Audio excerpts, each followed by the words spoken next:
Қайырлы күн достар, менің каналыма қош келдіңіздер. Бүгін сіздермен аскөкті қысқыға сақтаудың жолдарымен бөлісетін боламын.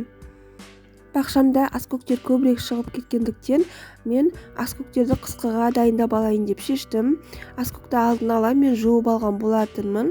Міне осындай ғана өскен еді. Бұның сабағын кесіп тастайтын боламыз. Бізге тек қана жапырақтары керек болады. Бұл аскөктер әлі гүлдемеген. Міне осылай кесіп тастайтын боламыз.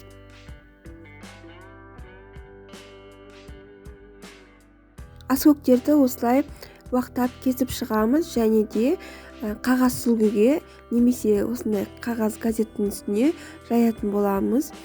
Біздің аскөктеріміз толықтай кебуі керек болады. Шамамен 1-2 күнде толықтай кеуіп шығады. Міне аскөктерімізді түгелдей осылай тек қана мына сабақтарын алып тастаймыз да, тек қана жапырақты жерлерін ғана уақтап кесіп шығамыз. Аскөкті осылай жайып шыққаннан кейін үйде кептіретін боламыз. Міне достар, біздің 2 күніміз өтті. Аскөктеріміз толықтай құп-құрғақ болып кепті. Міне осылай кебуі керек. Аскөктерді енді ыңғайлы ыдысымызға салып алатын боламыз. Менде шайдың ыдысы, негізі осындай қағазға салған дұрыс, картонға, қағазға, пакетке салғаннан көрі, және де бұндай ыдысқа салғаннан кейін көпке дейін ұзақ сақталады және бұзылмайды.